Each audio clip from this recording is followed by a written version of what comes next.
حضرت امیر محمد اکرم آوان مد ظلہ العالی دارالعرفان منارہ ضلع چکوال میں سال ہا سال سے قرآن و حدیث کے اوپر خطابات کر رہے ہیں اور سلسلہ نقشبندیہ اویسیہ کے مطابق لوگوں کو ذکر الہی کی تربیت دے رہے ہیں۔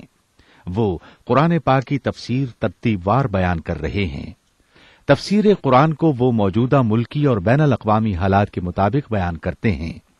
موٹر وے سے کلر کہار کے انٹرچینج سے نکلتے ہوئے کلر کہار کی جھیل سے ہوتے ہوئے ایک پہاڑی ہے جہاں پر حضرت عبد القادر جیلانی المعروف غوث پاک کے پوتا مبارک کا مزار ہے جو موروں والی سرکار کے نام سے مشہور ہے۔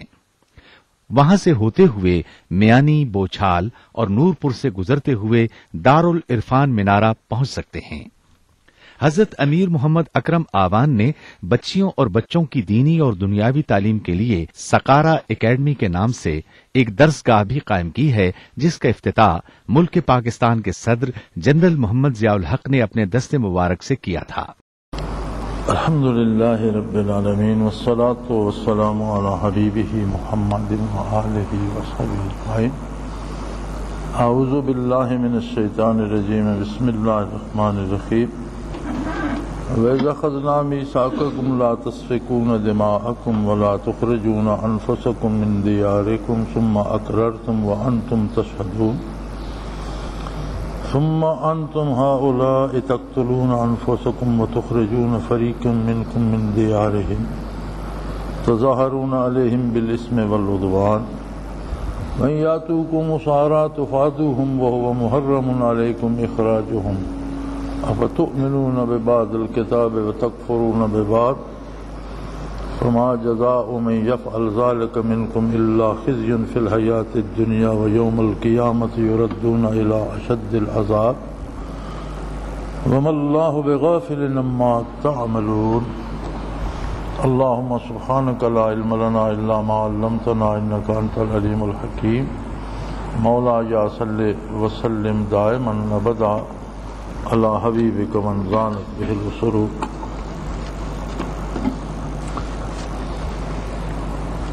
آگے ارشاد ہوتا ہے کہ وہ زمانہ یاد کرو جب ہم تم سے وعدہ لیا تھا کہ تم اپنوں کا خون نہیں بہاؤ گے۔ لا تسفکون دماءکم، ظاہر ہے اپنے لوگوں کا خون کرنا اپنا ہی خون ہوتا ہے۔ بات وہی بنی اسرائیل کی چل رہی ہے کہ جب ان سے اللہ نے عہد لیا تھا تو اس میں غیر اللہ کی عبادت نہ کرنا، والدین سے احسان، غرباء، مساکین، یتیموں سے احسان، اقامت صلاۃ اور ایتاء زکوٰۃ۔ فرمایا تم اس سے بھی پھر گئے سوائے چند لوگوں کے۔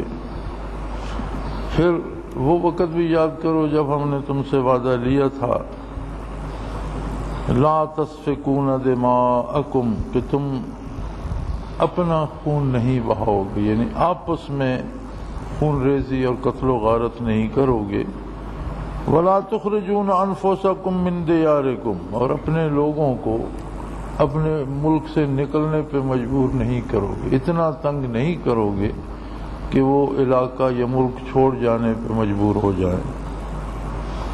ثُمَّ أَقْرَرْتُمْ وَأَنْتُمْ تَشْهَدُونَ، تم نے ان چیزوں کو قبول کیا اور وعدہ کیا اور تم خود اس پر گواہ ہو۔ تم نے یہ عہد کیا، ثم انتم ہؤلاء، پھر تم وہی لوگ ہو، تقتلون انفسکم، اپنے لوگوں کو قتل کرتے ہو، تخرجون فریقا منکم من دیارہم، اور اپنے میں سے کچھ لوگوں کو جو کمزور ہوتے ہیں ملک چھوڑنے پہ مجبور کر دیتے ہو، تظاہرون علیہم بالاسم والعدوان، تم گناہ اور ظلم سے ان پر چڑھ دوڑتے ہو۔ اور عجیب بات یہ ہے وَإِن يَأْتُوكُمْ أُسَارَىٰ تُفَادُوهُمْ، بنی اسرائیل میں ایک عجیب بات یہ تھی کہ چوری کرتے، ڈاکہ کرتے، پھر اس میں سے خیرات بھی دیتے تھے، لوگوں پر ظلم کرتے، لوگوں کو قتل کرتے، لوٹ لیتے، گھروں سے نکلنے پہ مجبور کر دیتے، اور جب کوئی انہیں قیدی بنا لیتا تو پھر قیدی خرید کر انہیں آزاد کر کے نیکی بھی کماتے تھے۔ یعنی پہلے انہیں گھر چھوڑنے پہ مجبور کیا، اور باہر اگر کسی نے انہیں گرفتار کر لیا، قیدی بنا لیا، تو پھر خرید کر آزاد کر کے نیکی بھی کماتے تھے۔ فرمایا وَهُوَ مُحَرَّمٌ عَلَيْكُمْ إِخْرَاجُهُمْ، بھئی تم پر تو انہیں گھر سے نکالنا حرام تھا، نہ تم انہیں گھر سے نکالتے، نہ وہ قید میں پڑتے، نہ انہیں کوئی غلام بناتا،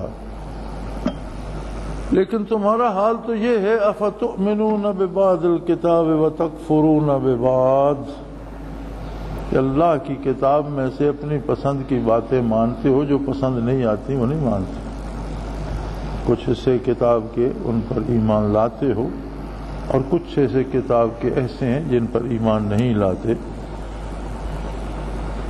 ہمارے ہاں بھی ایسا ہوتا ہے۔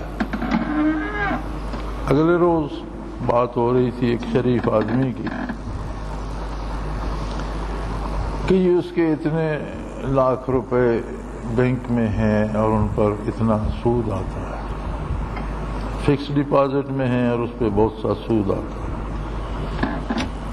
تو بات کرنے والا کہہ رہا تھا کہ میں نے اسے کہا کہ تم تو محتاج تو نہیں ہو، اور اللہ نے تمہیں بہت دے رکھا ہے، تو حلال کمایا تم نے ساری زندگی، اب اسے سود پہ جمع کرا کے تو سارے حلال میں سود کیوں ملا رہے؟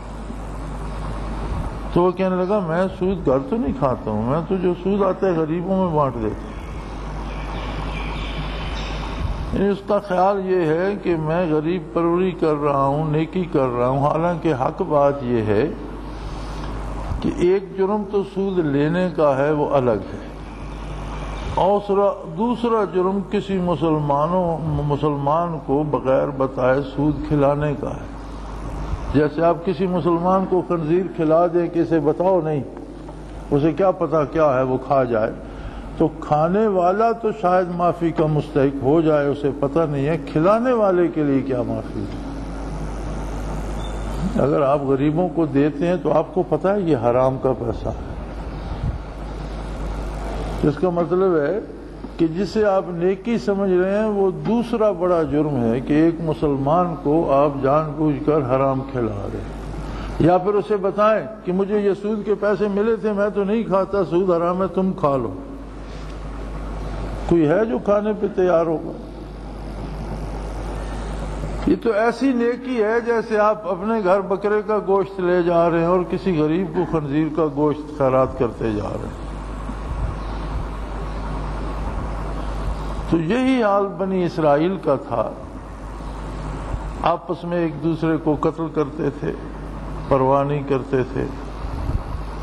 وہ شاید کچھ کم کرتے ہوں، اور آج کے عہد کے ہم مسلمان، میں باہر کی بات نہیں کرتا، میں پاکستان کی بات کر رہا ہوں، کہ یہاں ہمارے پاس کیا جواز ہے کہ ہم گلیوں میں بم چلاتے ہیں، گاڑیاں تباہ کر دیتے ہیں، مسجدوں میں گولی چلاتے ہیں، نمازیوں کے بیچ بم رکھ دیتے ہیں، اور نہ مارنے والا جانتا ہے کہ کون مرا، کہاں کا تھا، اس کا نام کیا تھا، قوم کیا تھی، نہ مرنے والے کو پتہ ہے کہ مجھے کس نے مار دیا۔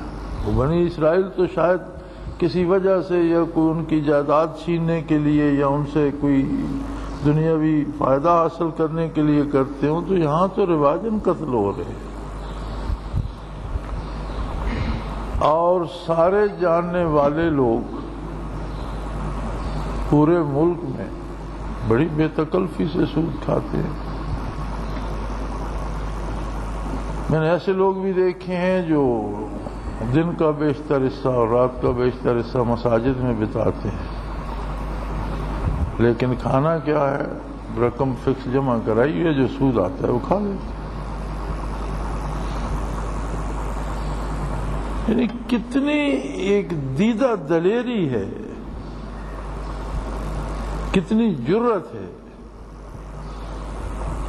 اور پھر کہا جائے تو کہتے ہیں جی کیا کریں پھر اور کوئی ذریعہ نہیں ہے آمدن.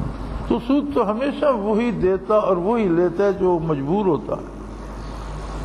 اگر مجبوری میں حلال ہوتا کہ بھئی تمہیں 2 دن روزگار نہیں ملا تو سود پہ کام کر لو تو پھر تو سارے کے لیے آسان تھا. ہر بندہ کہیں نہ کہیں تو مجبور ہوتا ہے. جسے آپ کروڑ پتی سمجھتے ہیں وہ بھی ایک دن تو مجبور ہوتا ہے. جس کی آمدن کروڑوں میں ہوتی ہے اس کے اخراجات بھی کروڑوں میں ہوتے ہیں. وہ بھی مقروض ہو جاتا ہے, وہ بھی مجبور ہو جاتا ہے. پھر حکومتیں اور حکمران بھی تو قرضے لیتے ہیں, وہ بھی مجبور ہو جاتے ہیں. پھر تو سب کے لیے حلال ہو جاتا. تو یہاں اس تاریخ کو قرآن کریم اس لیے دہرا رہا ہے کہ انہوں نے یہ کام کیا اور اس پر جو نتیجہ مرتب ہوا, اگر خدا نخواستہ تم لوگ یہ کام کرو گے تو نتیجہ یہی مرتب ہوگا. اگر ایک بندے نے زہر کھایا اور وہ مر گیا, یا اسے خون کی الٹیاں آئیں اور اس کا دل پھٹ گیا, یا اس کا پیٹ پھٹ گیا, یا وہ کس طریقے سے مرا, وہی زہر اگر کوئی اور کھائے گا تو اسی طریقے سے وہ بھی تباہ ہو جائے گا. فرمایا انہوں نے وعدہ کیا تھا اللہ سے کہ آپس میں ایک دوسرے کا خون نہیں بہائیں گے, ہم ایک کلمہ گو ہیں, بھائی بھائی بن کے رہیں گے, ایک دوسرے کا احترام کریں گے. نبی کریم صلی اللہ علیہ وسلم نے بھی فرمایا تھا کہ جہالت کے تمام خون میرے قدموں کے نیچے ہیں, کوئی جہالت کے عہد کے خون کا بدلہ نہیں لے گا. آج سے پہلے کا سارا سود معاف کیا جاتا ہے, اور سب سے پہلے آپ نے فرمایا کہ میں اپنے چچا عباس کا سارا سود معاف کرتا ہوں. مومن کی عزت اور اس کے سارے حقوق, جان مال آبرو حرام ہے, اس کا احترام کیا جائے گا. آج ہم اپنے آپ کو دیکھیں, اپنی سوچوں کو کریدیں, اپنے ارادوں کو دیکھیں تو کوئی قتل کرتا ہے یا نہیں, لگتا ایسا ہے کہ ہر بندہ دوسرے کو مارنے کے لیے تیار بیٹھا. اس سے کچھ ہوتا ہے یا نہیں, لیکن ارادے بھلے نظر نہیں آتے. اسی طرح فرمایا کہ پھر تم نیکیاں بھی کماتے تھے کہ پہلے انہی لوگوں کو قتل کیا, انہیں مجبور کیا, بھگا دیا, گھروں سے بھاگ گئے, اور جب وہ کہیں کسی نے پکڑ کر غلام بنا لیے, قیدی ہو گئے, تو پھر تم خیرات کرنے کی تمہیں سوچتی ہے. ڈاکے ڈالے اور پھر دیگیں پکائیں اور خیرات کر دی. سود اکٹھا کیا اور کہا میں غریبوں کو کھلا رہا ہوں. تو جب اس کا لینا تم پر حرام تھا تو لے کر کھلانے کا تکلف کرنے کی کیا ضرورت تھی؟ ان کو گھر سے نکالنا تم پر حرام تھا تو پھر انہیں خرید کر آزاد کرنے سے کون سی نیکی حاصل ہوگی کہ تم ہی نے انہیں گھر چھوڑنے پر اور قیدی بننے پر مجبور کر دیا. تو اس کا مطلب تو یہ ہے کہ تم اللہ کی کتاب کے بعض حصے جو پسند آئیں وہ مان لیتے ہو, جو پسند نہ آئے اس پہ ایمان ہی نہیں. فما جزاء من یفعل ذلک منکم, لیکن یاد رکھو تم میں سے جو کوئی بھی اس طرح کا عمل کرے گا اس کا نتیجہ کیا ہوگا؟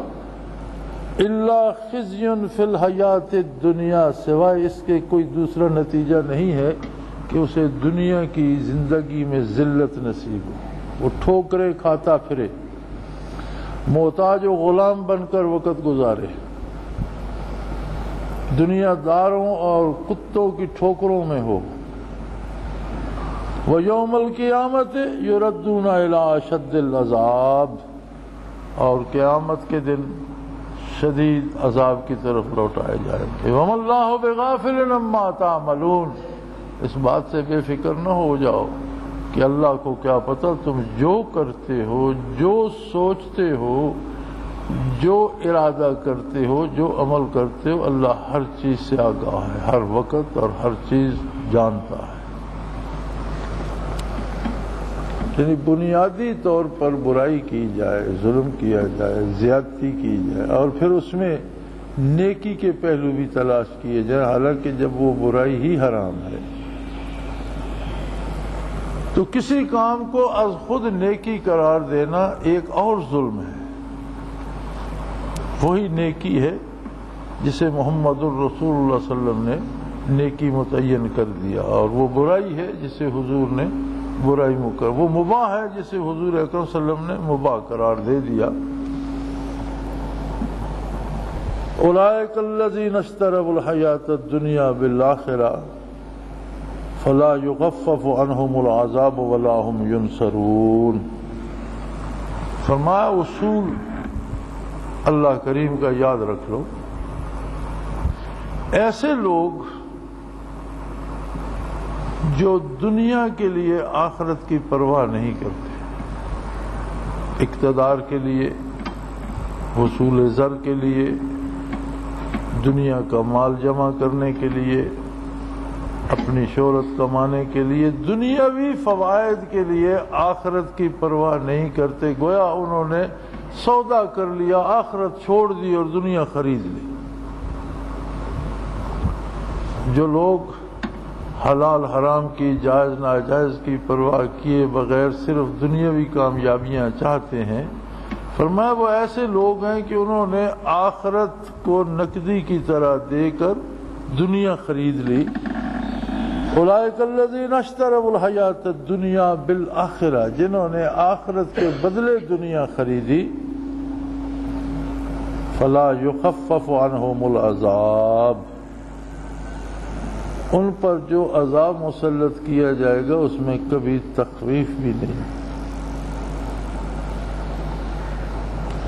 اور تخفیف نہ ہونے کا حکم دیا ہے، یہ حکم نہیں دیا کہ وہ بڑھایا نہیں جائے گا، یعنی بڑھ سکتا ہے، جس عذاب میں وہ مبتلا ہوں گے وہ بڑھ سکتا ہے، کم نہیں ہو سکتا۔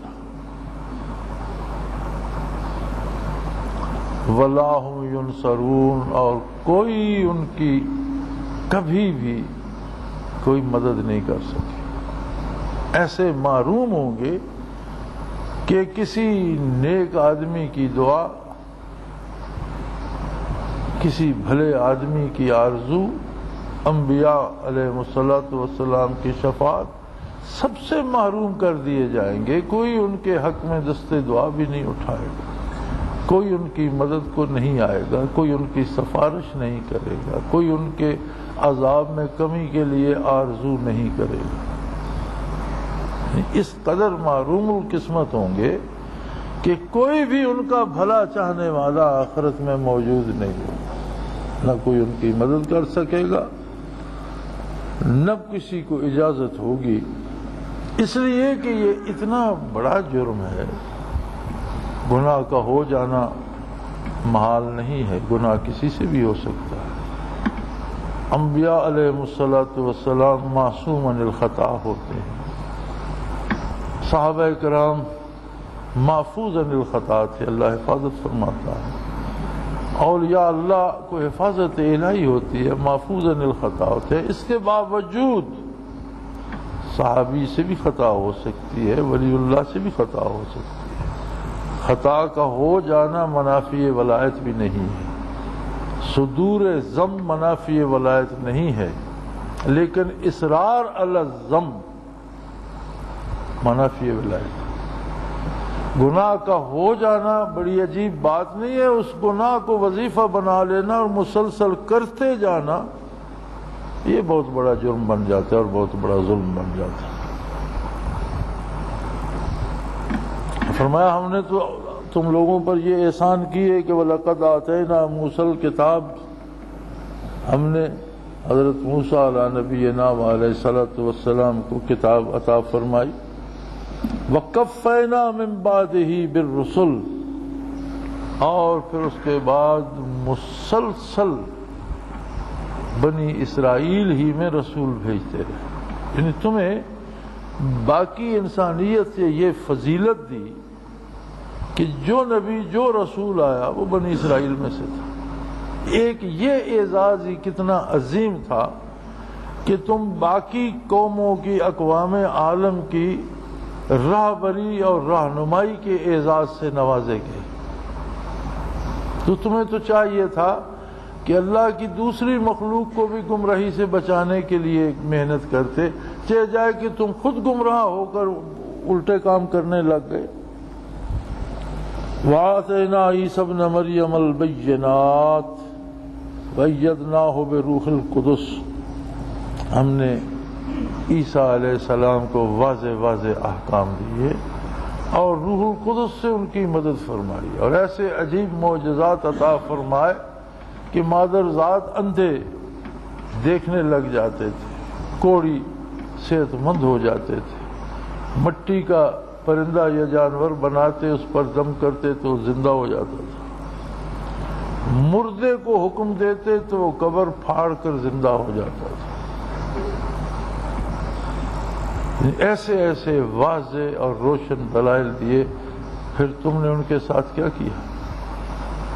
کون سی بات مانی ان کی؟ اور حضرت موسیٰ علیہ نبینا علیہ السلام سے لے کر حضرت عیسیٰ علیہ السلام تک مسلسل نبوت بنی اسرائیل میں چلی آئی۔ یہ ایک اعزاز، کتنا بڑا اعزاز تھا کہ تمہیں باقی مخلوق کا رہبر و رہنما بنا دیا۔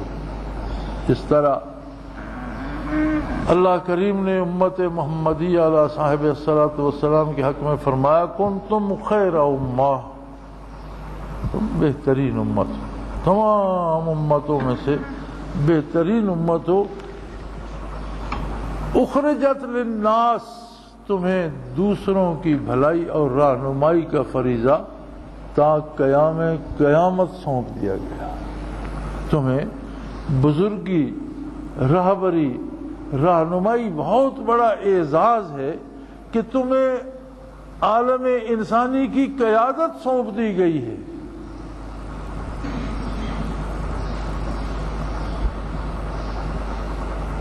کہ خود بھی اللہ پر یقین کامل رکھو اور بھلائی کا حکم دو لوگوں کو اور برائی سے روکو۔ لیکن جسے رہنمائی کے اعزاز سے نوازا جائے اور وہی برائی اور وہی جرائم کرنا شروع کر دے تو کتنی بڑی گستاخی ہوگی، کتنا بڑا جرم ہوگا۔ أَفَكُلَّمَا جَاءَكُمْ رَسُولٌ بِمَا لَا تَهْوَىٰ أَنفُسُكُمُ اسْتَكْبَرْتُمْ فَفَرِيقًا كَذَّبْتُمْ وَفَرِيقًا تَقْتُلُونَ، جب کسی رسول نے مبعوث ہو کر تمہاری خواہشات کے خلاف بات کی تو تم اکڑ گئے، اور اس حد تک اکڑے کہ بعض انبیاء کی تو تکذیب کی، بات نہیں مانی، اور بعض کو شہید کر دیا، قتل کر دیا، اور کہنے لگے ہمارے تو دلوں پر پردے ہیں، قالوا قلوبنا غلف، ہمارے دلوں پر تو پردے ہیں، ہمارے تو دل چھپے ہوئے خزانے کی طرح ہیں، ہمارے دلوں پر کسی کی بات کا اثر نہیں ہوتا۔ فرمایا بل لعنہم اللہ بکفرہم فقلیلا ما یؤمنون، تمہارا کفر اتنا بڑھ گیا ہے کہ اللہ نے تمہیں راندے درگاہ بنا دیا ہے۔ لعنت اللہ سے کی بارگاہ سے دوری کا نام ہے، رحمت قرب الہی کا نام ہے، وصول اللہ کا نام ہے، اللہ کی حضوری کا نام ہے۔ اسی طرح لعنت بارگاہ الہی سے رد کیے جانے کا نام ہے۔ تو ہمارا تمہارے اس کردار کے سبب تم پر لعنت پڑ گئی، تمہیں اللہ کی بارگاہ سے دور کر دیا گیا، اور بہت کم لوگ رہ گئے جن کے دلوں میں ایمان قبول کرنے کی صلاحیت باقی بچی۔ اگلے دن کسی نے مجھ سے کہا کہ جو میرا ساتھی نماز نہیں پڑھتا، آپ اس کے لیے دعا کیجئے، مجھے کوئی وظیفہ بتائیے۔ میں نے کہا اچھی بات ہے، لیکن ایسا بندہ، کوئی مسلمان ایسا نہیں ہے جو نماز نہ پڑھتا۔ وہ کہنے لگے آپ عجیب بات کر رہے ہیں۔ میں نے کہا میں سچ کہہ رہا ہوں۔ جنہیں آپ سمجھتے ہیں یہ نماز نہیں پڑھتے، دراصل ان کا تعلق اللہ کریم سے بگڑ جاتا ہے، اور وہ اپنی بارگاہ پہ سجدہ کرنے کی توفیق دیتے، وہ پڑھنے نہیں دیتا۔ یہ نہیں بات کہ کوئی پڑھتا نہیں ہے، اس کے حکم پہ پیدا ہوتے ہیں، اس کے حکم پہ مرتے ہیں، اس کے حکم پہ بیمار ہو جاتے ہیں، اس کے حکم پہ صحت مند ہو جاتے ہیں۔ وہ اجازت دیتا ہے تو سانس لیتے ہیں، وہ اجازت دیتا ہے تو دیکھ سکتے ہیں۔ ہر لمحے اس کے محتاج ہے، اگر وہ چاہے کہ یہ پڑھے تو کون ہے نہ پڑھے۔ بات یہ ہوتی ہے، میں نے کہا آپ کسی سے خفا ہو جائیں تو آپ خوش ہوں گے کہ وہ آپ کے گھر آئے؟ نہیں، پہلی ناراضگی یہ ہوتی ہے کہ میرے ہاں مت آئیے گا۔ میں نے کہا یہی وہ بھی کرتا ہے، جب بات بگڑتی ہے تو وہ بھی بند کر دیتا ہے کہ میری بارگاہ میں مت آؤ۔ اب یہ بندے کو احساس ہونا چاہیے کہ کیوں مجھ سے نمازیں چھن رہی ہیں، کیوں میں سجدے کی توفیق سے محروم ہوں، کیا جرم میں نے کیا ہے۔ میں توبہ کروں کہ مجھے اللہ کی بارگاہ میں رسائی نصیب ہو، مجھے اللہ کے سامنے سر بسجود ہونے کی توفیق نصیب ہو، مجھے اللہ سے ہم کلام ہونے کا شرف ملے، میں اپنے دکھ اللہ کی بارگاہ میں کہہ سکوں، میں اللہ کی کتاب پڑھوں، میں جان سکوں میرا رب مجھ سے کیا بات کر رہا ہے، کیا فرما رہا ہے، کیا چاہتا ہے مجھ سے۔ اور اگر بات بگڑ جائے تو کون سنتا ہے کسی کی؟ جو ناراض ہو وہ بات سنتا ہے؟ اسے تو منانا پڑتا ہے۔ تو تم دکھ کرو میں دکھ کروں، کیا ہوگا؟ جب تک اس کا ذاتی معاملہ جو رنجش ہے، جو ناراضگی ہے، میں نے کہا بچے کو منانا مشکل ہوتا ہے، اللہ کو منانا اس سے بھی آسان ہے۔ ساری عمر کوئی گناہ کرتا رہے، ساری عمر کفر میں مبتلا رہے، ساری عمر شرک میں بیت جائے، کسی لمحے صدق دل سے قبول کر لے کہ اللہ میں غلط تھا، میں توبہ کرتا ہوں، وہ فرماتا ہے میں پچھلے سارے معاف کرتا۔ اب اتنے میں تو کوئی چھوٹا سا بچہ بھی نہیں بنتا۔ ایک بچہ بھی ناراض ہو جائے تو آپ اسے کہہ دیں کہ اچھا میں تجھے کھلونا لا دوں گا، وہ کہتا ہے لا کے دو تو دیکھیں گے، جب لاؤ گے تب دیکھیں گے۔ تو بچہ منانا مشکل ہے اور وہ غفور الرحیم اور مالک، اسے راضی کرنا آسان ہے، لیکن بات یہ ہے کہ بچے کو باتوں سے بہلایا جا سکتا ہے، وہ دلوں کو دیکھتا ہے۔ ایک لمحے میں دل سے درد اٹھے کہ یا اللہ میں غلطی کرتا رہا، مجھ سے گناہ ہو گیا، میں نے برائی کی، تیری رحمت وسیع ہے، میرے گناہوں سے کئی گنا زیادہ ہے، کائنات سے تیری ان رحمتی وسعت کل شیء، ساری مخلوقات سے وسیع تر ہے، بار الہ مجھے معاف کر دے، تو شاید وہ ایسی حضوری بخش دے کہ سجدے سے سر اٹھانے کو دل نہ چاہے۔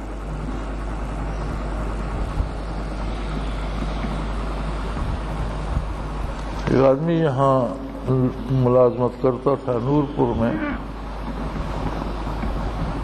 تو منکرین حدیث میں سے تھا، علامہ پرویز کا معتقد تھا، تو کتاب کوئی پڑھی تھی، چھوٹا سا ایک ہمارے ساتھی کا ہوٹل ہوتا تھا، اس وقت ہوٹلوں کا رواج نہیں تھا، نئے نئے بنے تھے، امام اعظم ابو حنیفہ رحمۃ اللہ علیہ کے بارے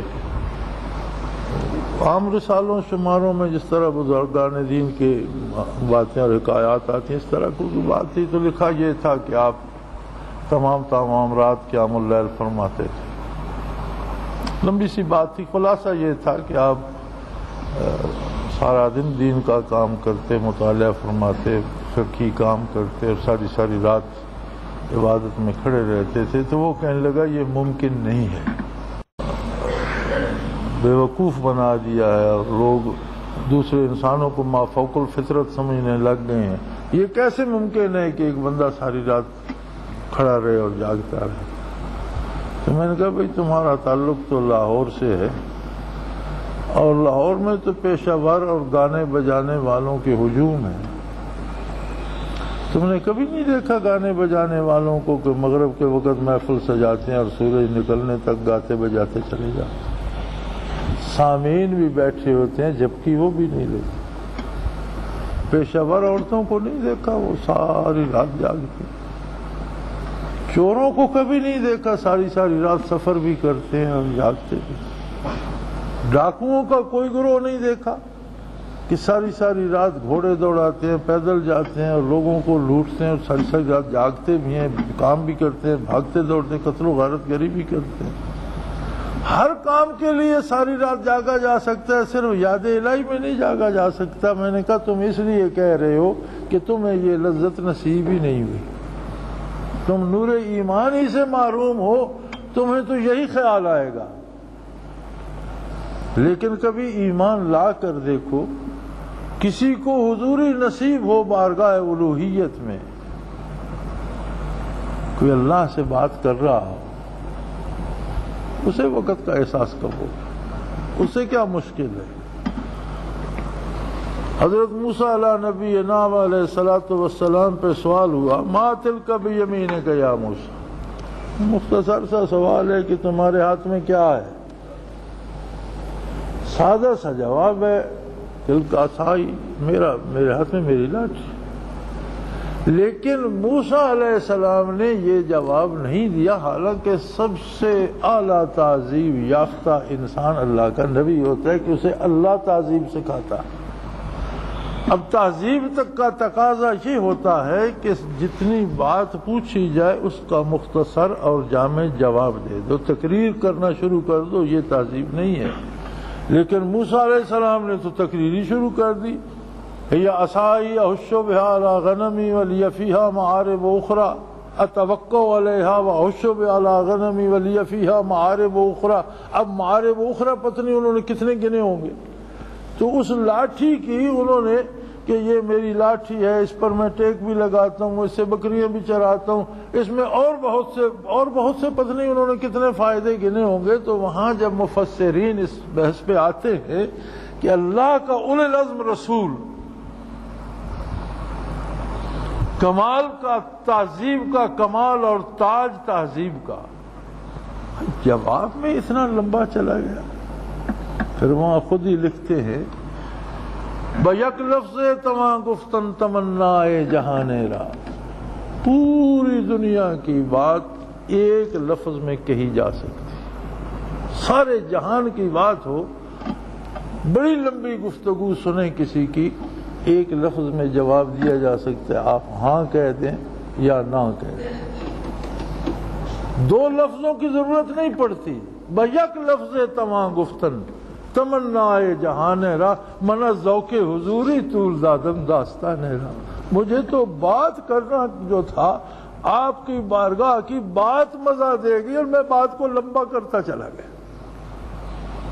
گفتگو کس سے تھی، بات کس سے ہو رہی تھی، اور اس بات میں لذت کیا تھی، اس نے مجھے میرے ہوش خطا کر دیے، میں تو اس رو میں بہ گیا۔ من ذوق حضوری طول دادم داستان را، مجھے تو لذت حضوری جو تھی، ہم کلام ہم سخن تھا رب جلیل سے، تو اس ذوق میں، اس لذت میں بات کو، حقائق کو لمبا کرتا چلا۔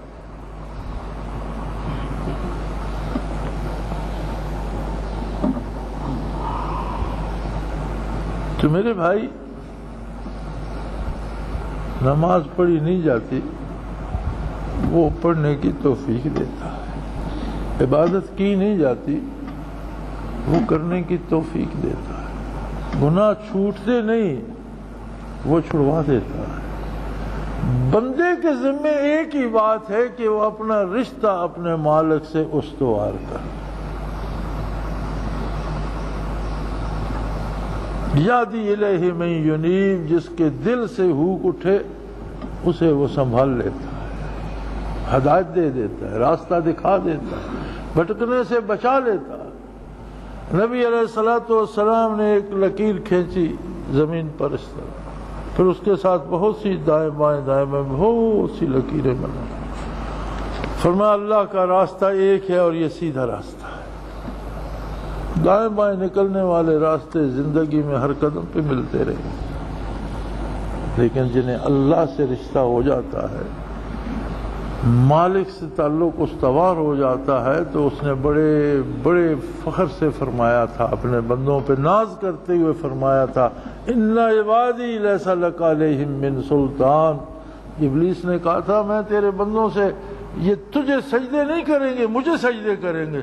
فرمایا میرے بندے ایسا نہیں کریں، نہ تو ایسا کروا سکے گا، میرے بندوں پہ تیرا کوئی بس نہیں چلے گا، اور جو میرے نہیں ہوں گے وہ ہوں گے ہی تیرے لیے بھی اور ان کے لیے بھی میں نے جہنم تیار کر رکھی۔ تو میرے بھائی، ہر بندے کو، ہم میں سے ہر ایک کو، ہم دوسرے کا محاسبہ کرتے ہیں، حق یہ ہے کہ ہم اپنا محاسبہ کریں۔ اللہ نے ہمیں یہ سعادت بخشی ہے کہ ہم مسلمانوں کے گھر پیدا ہوئے، ہمارے کان میں پہلی آواز اللہ اکبر کی آئی، ہم نے کلمہ پڑھا، ہم نے نماز پڑھی، ہم نے اللہ کا قرآن پڑھا۔ کیا ہم جو وعدے کرتے ہیں ان کے مطابق جی رہے ہیں؟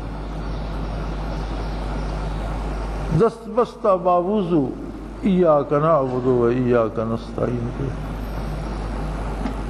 سلام پھیر کر جب اللہ کے حکم کی خلاف ورزی کریں گے تو بات تو بگڑے گی، اور جب بگڑے گی تو دنیا کی ذلت بھی آئے گی۔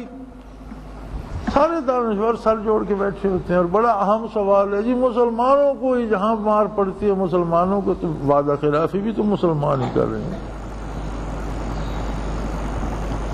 یہ وجہ ڈھونڈنے دور کیوں جاتے ہیں؟ ہم اپنے کردار کو وجہ کیوں نہیں سمجھتے؟ کلمہ پڑھا تو وعدہ ہو گیا، لا الہ الا اللہ، اللہ کے بغیر کسی کی عبادت نہیں کروں گا، محمد الرسول اللہ صلی اللہ علیہ وسلم، اور وہ کروں گا جو محمد الرسول اللہ کہیں گے۔ بات ہی ختم ہوگی، اپنے پلے رہا ہی کچھ نہیں، بچا ہی کچھ نہیں، مشورے کی گنجائش بھی نہیں بچی کہ کسی سے مشورہ تو کر لوں۔ یہ کلمہ پڑھنے سے پہلے کرنا تھا، جب پڑھ چکے تو پڑھ چکے۔ ایک مولانا حضرت رحمۃ اللہ علیہ کی خدمت میں آئے، اچھے آدمی تھے، بہت اچھے آدمی تھے، بہت اچھے عالم تھے، بہت خوبصورت تھے، بہت نیک سیرت تھے، بہت مزے کے آدمی تھے، لیکن علماء کا اپنا ایک انداز ہوتا ہے، بعض علمی باتیں الجھی ہوئی ہوتی ہیں وہ سلجھانا چاہتے ہیں، بعض ایسے مسائل ہوتے ہیں جو ہر آدمی سے زیر بحث نہیں لائے جا سکتے، تو انہوں نے ایک دو تین سوال عرض کیے حضرت سے کہ حضرت اس بارے میں کیا ہے؟ اس بارے حضرت نے جواب ارشاد فرمانے لگے، مولانا آپ بیعت ہونے کے لیے اور اللہ اللہ سیکھنے کے لیے تشریف لائے ہیں یا ملاقات کے لیے؟ حضرت میں بیعت ہونے کے لیے آیا ہوں، اللہ اللہ سیکھوں۔ فرمایا پھر جتنے سوال ہیں بیعت ہونے سے پہلے کر لو، بیعت ہونے کے بعد گنجائش نہیں رہے گی، پھر آپ کو صرف ماننا ہوگا، پوچھنا نہیں ہوگا۔ جتنے سوالات ہیں بیعت ہونے سے پہلے کر لیجئے، جب بیعت ہو جائیں گے تو پھر آپ کو صرف میری بات ماننا ہوگی، مجھ سے پوچھنا کچھ نہیں۔ اگر ایک ولی اللہ کے ہاتھ پہ بندہ بیعت کرے تو بے اختیار ہو جاتا ہے، اللہ اور اللہ کے نبی کا کلمہ پڑھے تو اس کے پاس باقی کیا بچے؟ بیعت تو اس لیے کی جاتی ہے کہ جو وعدہ اللہ اور اللہ کے رسول صلی اللہ علیہ وسلم سے کیا ہے وہ وفا کرنے کی توفیق ہو، کسی نیک آدمی کے ساتھ ملوں، وہ میری رہنمائی بھی کرے، وہ میرے قلب میں وہ درد بھی پیدا کرے، وہ کیفیات بھی دے کہ میں وہ وعدہ نبھا سکوں۔ تو میرے بھائی، ہم اپنا محاسبہ کریں تو ہو سکتا ہے کہ بہت سے لوگوں پر تباہی کا سبب خدا نخواستہ ہمارا کردار بن رہا۔ زندگی کسی بھی وقت ساتھ چھوڑ جاتی ہے، دنیا میں کسی کے پاس سند نہیں ہے کہ اگلی سانس آئے گی، دوبارہ دل دھڑکے گا، بات کر سکوں گا یہ نہیں۔ اس لیے لمحہ حاضر کو لمحہ حضوری بنا دینا چاہیے۔ جو لمحہ حاضر ہے آپ کے پاس اس لمحے کو لمحہ حضوری بنا دیں، یا اللہ کا نام ہو، دل میں ہو، زبان پر ہو، نگاہ میں ہو، دماغ میں ہو، یا درود شریف کے زمزمے ہو اور مسلمان کا دل ہو اس کی زبان۔ کوئی لمحہ غفلت کا نہیں چاہیے۔ فرمایا وَلَا تَكُن مِّنَ الْغَافِلِينَ، غافلوں میں کبھی مت شامل ہونا۔ غفلت عمر بھر کی بھی ہوتی ہے اور غفلت لمحہ بھر اور پل بھر کی بھی ہوتی ہے۔ تو منشأ باری تو یہ ہے کہ میرا بندہ پل بھر بھی غافل نہ ہو۔ اللہ کریم ہمیں اپنے احتساب کی توفیق بھی دے، توبہ کی توفیق عطا فرمائے۔ ہمارے بے شمار گناہ ہیں لیکن وہ کریم ہے، اس کی رحمت بے پناہ ہے، ہمارے گناہ معاف فرمائے اور ہماری ٹوٹی پھوٹی نیکیاں قبول فرمائے، خلوص کی دولت عطا فرمائے۔ وآخر دعوانا ان الحمدللہ رب العالمین۔ وہ تمام احباب جو اسلام کی طلب رکھتے ہیں ان سے گزارش ہے کہ دارالعرفان منارہ ضلع چکوال میں امیر محمد اکرم آوان صاحب کے خطابات سے مستفید ہوں۔ وہ ہر جمعے کو نماز سے پہلے بیان فرماتے ہیں۔ ہر ماہ کی پہلی اتوار کو ماہانہ اجتماع ہوتا ہے جس میں آپ خصوصی خطاب فرماتے ہیں اور پاکستان کے چاروں صوبوں سے احباب اس اجتماع میں شرکت کرتے ہیں۔ اس کے علاوہ یہاں سال میں 2 مرکزی اجتماعات بھی ہوتے ہیں، ایک رمضان المبارک میں اعتکاف کا اجتماع اور دوسرا جولائی اور اگست میں 40 دن کا اجتماع ہوتا ہے جس میں روحانی تربیت کی جاتی ہے۔